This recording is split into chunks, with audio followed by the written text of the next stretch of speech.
Assalamualaikum warahmatullahi wabarakatuh. Selamat pagi, salam sejahtera bagi kita semua. Shalom. Perkenalkan, nama saya Nasputu Cynthia Alinda Arsa, MKEP, dosen program studi Sarjana Keperawatan Sekolah Tinggi Ilmu Kesehatan Skendedes Malang dengan nomor NIDN 0711 078807. Saya berlatar belakang pendidikan strata 1 dan strata 2 di bidang keperawatan. Di program studi Sarjana Keperawatan, bidang keilmuan saya yaitu keperawatan medikal bedah. Saya telah mengampu beberapa mata kuliah, diantaranya adalah mata kuliah sistem endokrin, pencernaan, perkemihan, dan imunologi. Kemudian keperawatan dewasa sistem kardiovaskuler, respiratori, dan hematologi. Yang ketiga adalah keperawatan dewasa sistem muskuloskeletal, integumen, persepsi sensori, dan persyarapan. Kemudian perawatan luka modern, dan yang terakhir adalah keperawatan menjelang ajal dan paliatif. Pada kesempatan ini, izinkan saya menyampaikan teknik pengajaran saya pada mata kuliah keperawatan dewasa sistem kardiovaskuler, pernafasan, dan juga hematologi. Untuk mata kuliah ini dengan kode kuliah MKWP 2.3.3 dengan bobot 4 SKS. Keperawatan dewasa sistem kardiovaskuler, respiratori, dan hematologi merupakan salah satu mata kuliah wajib yang diambil mahasiswa pada prodi sarjana keperawatan. Yang ada pada semester 3, mata kuliah ini menjadi prasyarat mengambil salah satu mata kuliah di semester berikutnya. Untuk proses pembelajaran pada mata kuliah keperawatan dewasa, sistem kardiovaskuler, respiratori, dan hematologi ini dilakukan dengan metode blended learning, yaitu dengan memandukan pembelajaran secara luring dan daring. Pembelajaran secara luring dilakukan di dalam kelas dengan metode tatap muka, dengan model ceramah dan diskusi, serta pemberian diskusi kelompok untuk membahas dan menganalisa studi kasus, pemberian asuhan keperawatan yang berhubungan dengan penyakit pada keperawatan dewasa sistem kardiovaskuler, pernafasan, dan hematologi. Kemudian pembelajaran secara daring menggunakan aplikasi Zoom Meeting dan Learning Management System yang dimiliki oleh Stikes Skendedes Malang yang dinamakan OKLAS. Pada OKLAS, mahasiswa dapat mengakses materi perkuliahan yang telah diberikan dosen, baik materi itu diberikan secara luring maupun daring, di akun masing-masing mahasiswa. Kemudian untuk evaluasi ujian tengah semester dan juga ujian akhir semester, kami memberikan soal kepada mahasiswa melalui OKLAS. Mata kuliah keperawatan dewasa sistem kardiovaskuler, respiratori, dan hematologi merupakan pemenuhan kebutuhan pasien dewasa dengan gangguan oksigenasi, sirkulasi, dan hematologi. Pemberian asuhan keperawatan pada kasus respirasi, kardiovaskuler, dan hematologi berdasarkan proses keperawatan dengan mengaplikasikan ilmu biomedik seperti biologi, histologi, biokimia, anatomi fisiologi, patofisiologi, ilmu keperawatan medikal bedah, penyakit dalam, kemudian farmakologi keperawatan, nutrisi, dan juga rehabilitasi. Gangguan sistem tersebut meliputi gangguan peradangan, kelainan degeneratif, keganasan, dan trauma yang termasuk dalam kasus 10 besar, baik secara lokal, regional, nasional, maupun skala internasional. Lingkup bahasan mulai dari pekajian sampai dengan evaluasi asuhan keperawatan kepada klien, dan intervensi keperawatan meliputi terapi modalitas keperawatan pada berbagai kondisi, termasuk juga terapi komplementer. Berangkat dari capaian pembelajaran lulusan, maka ditetapkan capaian pembelajaran kuliah pada keperawatan dewasa sistem kardiovaskuler, respiratori, dan hematologi untuk mata kuliah ini. Yang pertama, menjelaskan tentang konsep dan ruang lingkup KMB, peran perawat, dan juga standar pelayanan keperawatan medikal bedah. Yang kedua, melakukan simulasi asuhan keperawatan dengan kasus sistem pernafasan, kardiovaskuler, hematologi pada klien dewasa dengan memperhatikan aspek legal dan etis. Kemudian yang ketiga, melakukan simulasi pendidikan kesehatan dengan kasus gangguan sistem pernafasan, kardiovaskuler, dan juga hematologi pada klien dewasa dengan memperhatikan aspek legal dan etis. Yang keempat, mengintegrasikan hasil-hasil penelitian dalam asuhan keperawatan dalam mengatasi masalah pada gangguan sistem pernafasan, kardiovaskuler, dan hematologi pada klien dewasa. Yang kelima, melakukan simulasi pengelolaan dan juga asuhan keperawatan pada sekelompok klien dengan gangguan sistem pernapasan, kardiovaskuler, dan juga hematologi pada klien dewasa dengan memperhatikan aspek legal dan etik. Kemudian yang keenam, melaksanakan fungsi advokasi pada kasus dengan gangguan sistem pernafasan, kardiovaskuler, hematologi pada klien dewasa.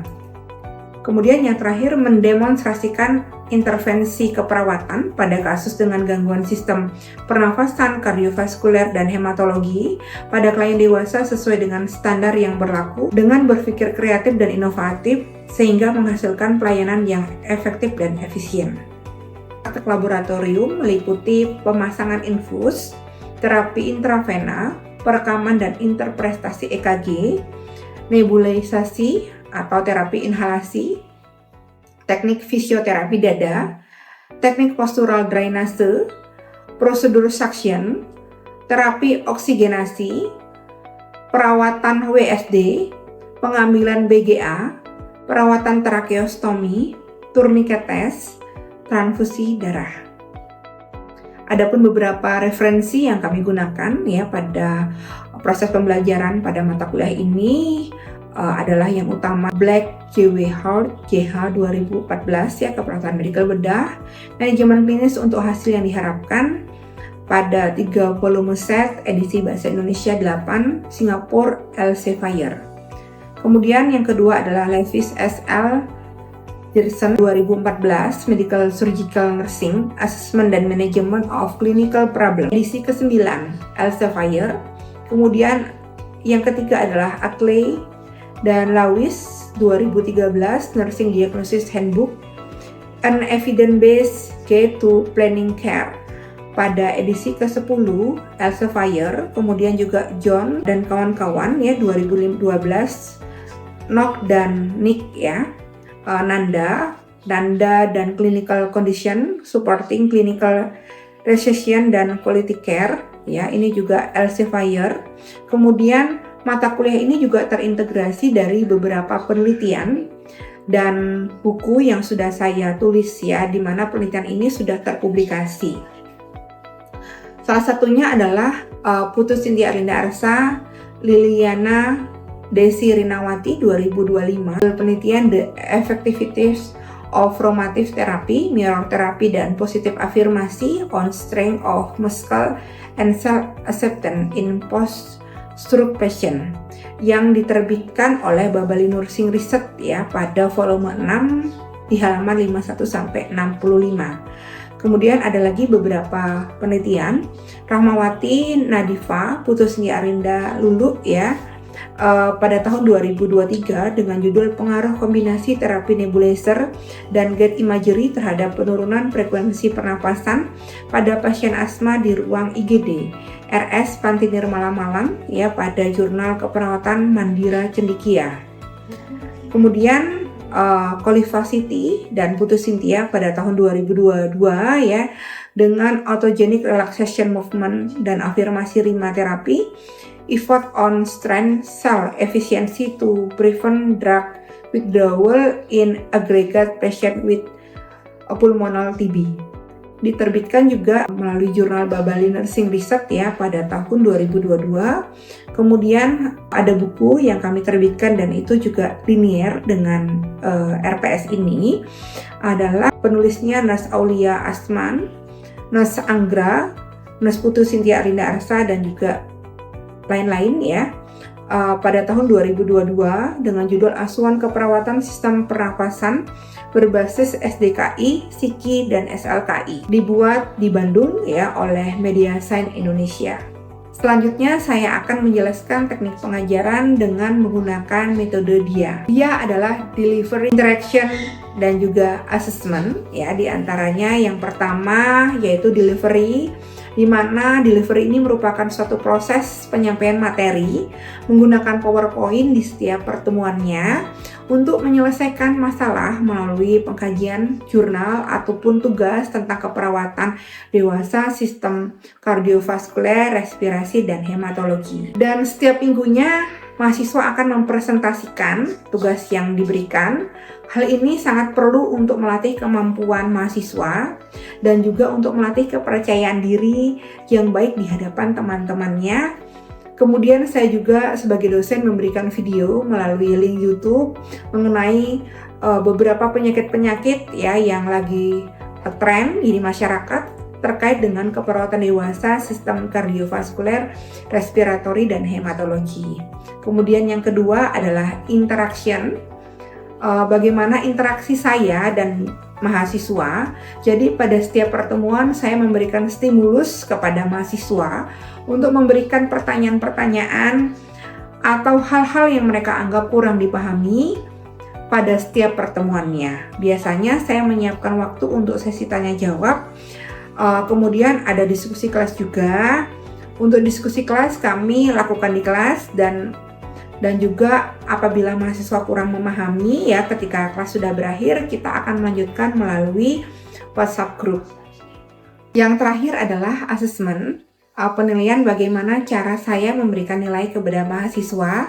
Pada pertemuan pertama saya sudah memberikan kontrak perkuliahan di mana ada rambu-rambu yang harus dipatuhi oleh mahasiswa untuk mencapai capaian pembelajaran yang telah ditentukan, sehingga dengan adanya kontrak ini mahasiswa bisa fokus dan mereka tahu apa saja yang harus mereka persiapkan dalam satu semester.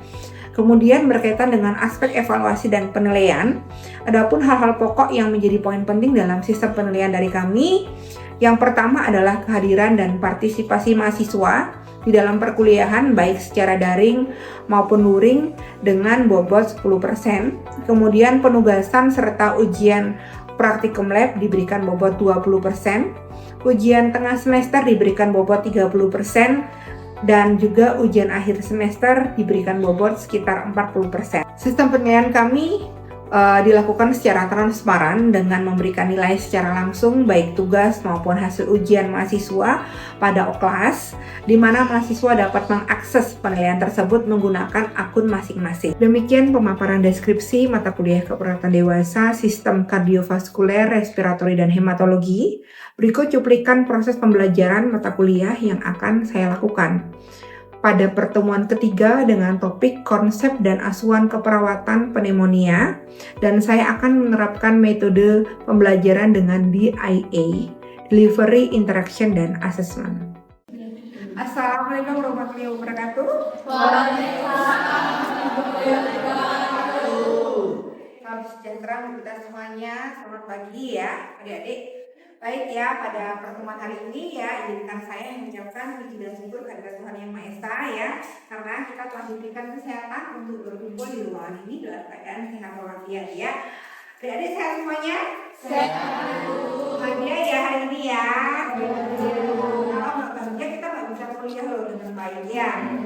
Oke, hari ini Ibu akan masuk di pertemuan ketiga ya pada mata kuliah keperawatan dewasa, sistem respiratori, kardiovaskuler, dan hematologi ya. Hari ini topik yang kita akan ajar adalah pneumonia ya. Di slide ya, konsep dan asuhan keperawatan pneumonia. Nah, sebelum kita mulai untuk kuliah hari ini ya, ketua kelas bisa memimpin doa dulu ya. Ya Bu, baik teman-teman, belum kita mulai perkuliahan paginya, baiknya kita berdoa. Berdoa menurut agama dan kita masing-masing, berdoa mulai. Doa saya. Baik, ya sambil itu akan menjelaskan tujuan pembelajaran ya. Silakan adik diperhatikan terlebih dahulu. Ya, jadi tujuan hari ini harapannya ya ketika adik-adik sudah mendapatkan perkuliahan ya, adik-adik mampu menjalankan konsep dan asuhan keperawatan pada pneumonia dan melakukan simulasi ya asuhan keperawatan ya pada pasien dewasa dengan kasus sistem pernapasan ya, yaitu di sini dengan topik pneumonia. Jadi ya, bisa saya mulai program hari ini? Bisa, Bu. Oke ya. Perkuliahan kedua kemarin kita sudah membahas anatomi dan fisiologi ya. Oke, masih ingat nggak kemarin respiratori itu apa sih? Kemudian apa aja bagian-bagian saluran pernapasan bagian bawah? Oke, siapa yang bisa? Iya, silakan. Sistem pernapasan bawah itu terdiri dari trakea, bronkus, bronkiolus, dan paru-paru. Oke, bagus ya. Oke, jadi nanti penyakit pneumonia ini ya terjadi karena apa ya? Kita akan jelaskan ya selanjutnya. Nah, di sini ya tadi yang sudah ada dijelaskan bahwa pneumonia adalah infeksi saluran pernapasan akut bagian bawah ya. Infeksial ya yang disebabkan oleh mikroorganisme ya seperti bakteri, virus dan juga jamur ya. Aspirasi benda aktif atau juga sakinia. Peradangan ini menyebabkan alveoli ya tadi di sini terisi oleh cairan dan juga eksudat sehingga akhirnya menyebabkan pertukaran gas mengalami masalah ya atau terganggu. Baik pneumonia ya.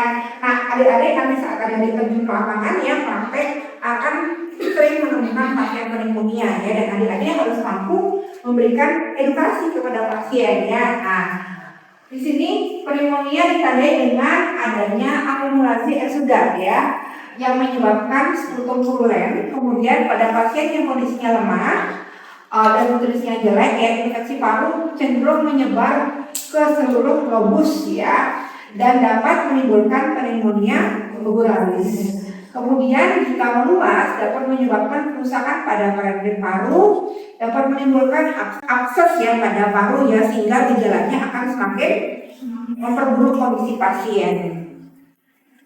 Kemudian etiologinya ya diantaranya adalah penyebabnya adalah bakteri.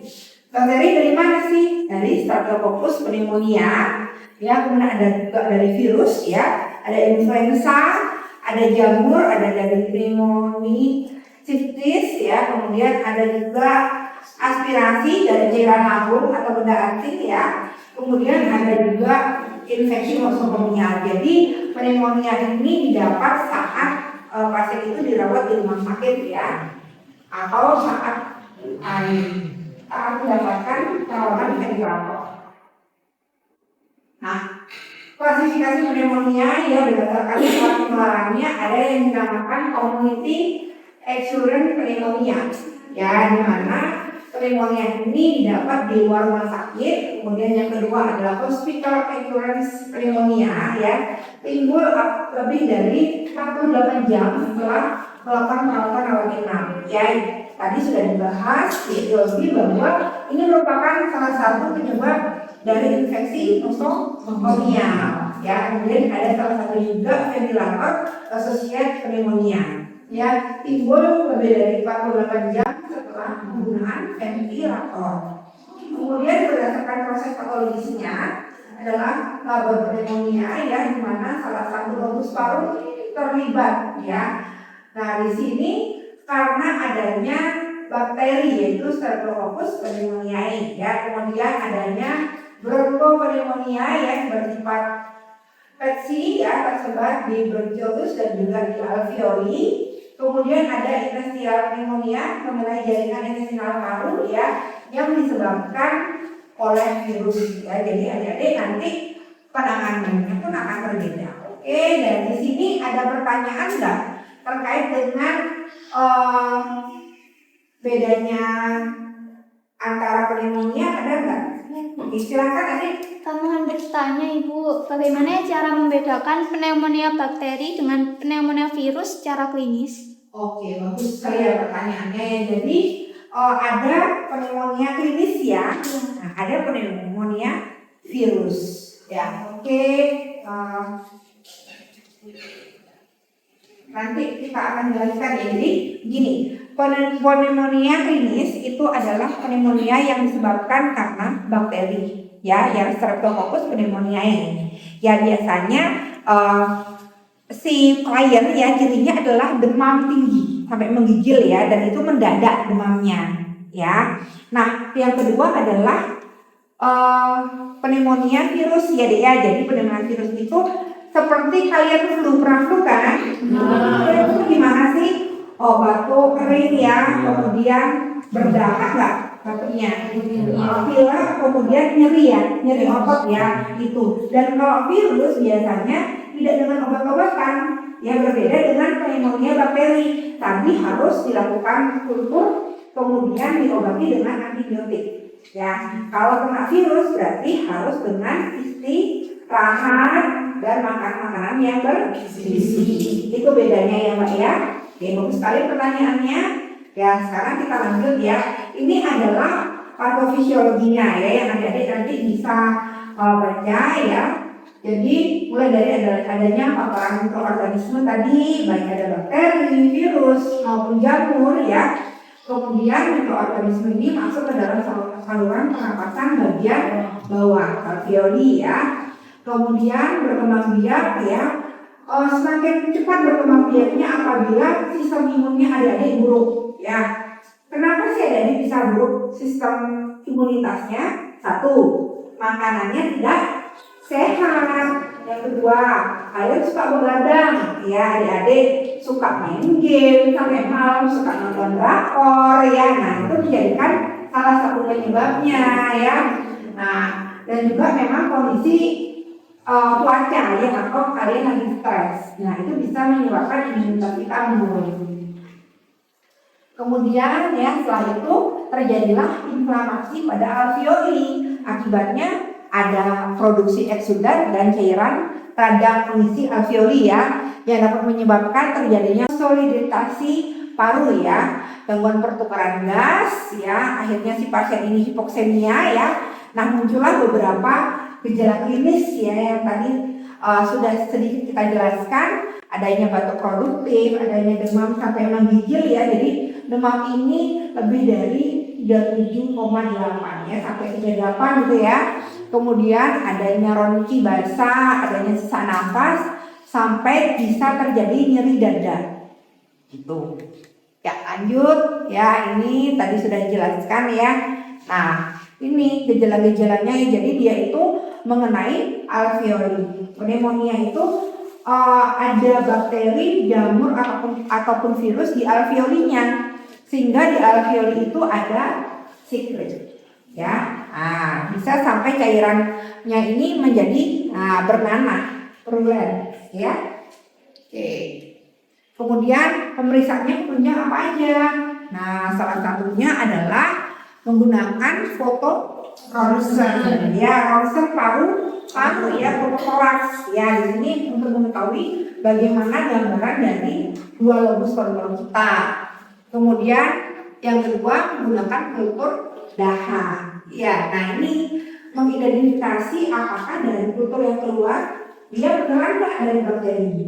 Kalau dari bakteri benar, bakterinya gram positif apa negatif, supaya dokter dan ahli farmakologi tepat untuk memberikan antibiotiknya. Kemudian ini ada juga pemeriksaan darah ya. Kalau pemeriksaan darah, leukositnya meningkat ya. Nah, artinya ada infeksi ya pada paru pada kita. Kemudian ada analisis gas darah. Nah, ini di sini kalau analisis gas darah ini ada pertukaran gas ya. Kemudian ada juga puls simetri ya. Tahu ya Dede ya, alatnya yang di seperti ini waktu kita zaman COVID dulu ya. Nah, oksimetri tahu ya. Nah, untuk tahu apa itu Dede? Saturasi oksigen. Kalau saturasinya menurun, nah itu semakin memperburuk kondisi kita ya. Pelaksanaan medis ya, ditentukan dulu dari hasil kultur bakterinya apa ya. Nah, kemudian diberikan antibiotik yang tepat. Kemudian oksigen, terapi oksigenasi ya. Kemudian ada ventilator, diperlukan fisioterapi dada ya. Nah, kalau mau cepat ya, nah kita ada intervensi mandiri keperawatan ya, dengan memberikan fisioterapi dada.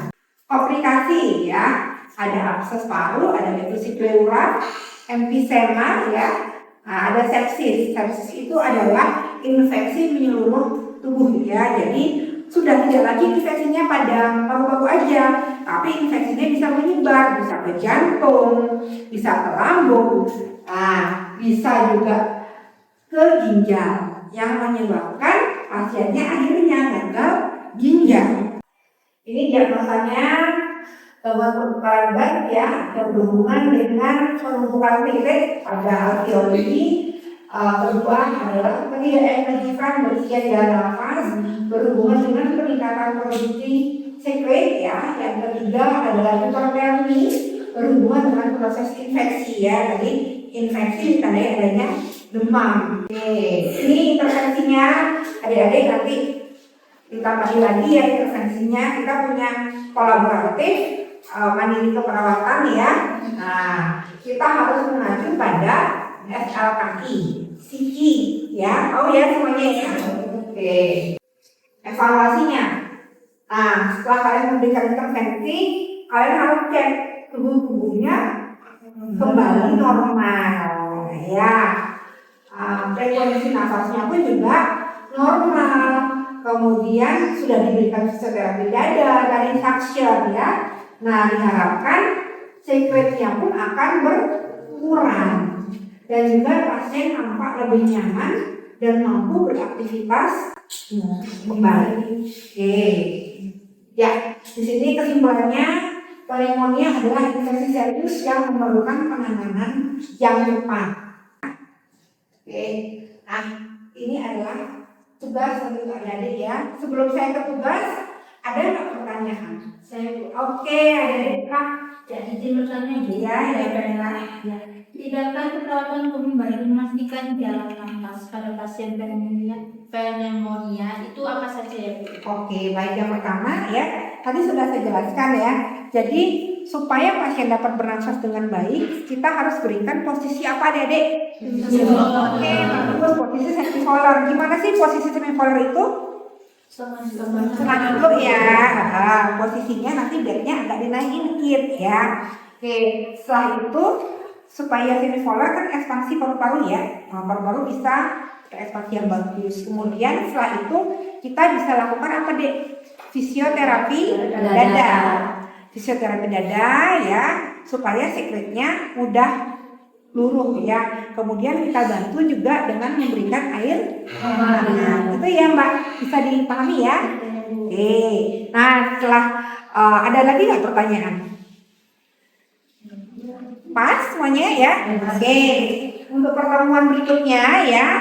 Nah, kita akan adakan presentasi tugas ini ya. Setelah itu kita akan adakan materi ya. Ini tugasnya adik-adik bisa selesaikan selama 2 hari 3 hari ya. Nanti dikumpul di akun kelas kalian ya. Nanti adik-adik silakan mendiagnosa coronanya apa, dibuat tujuan dan kriteria hasilnya, intervensinya apa, rasionalnya apa, dan juga evaluasi. Oke, bisa dipahami ya tugasnya ya.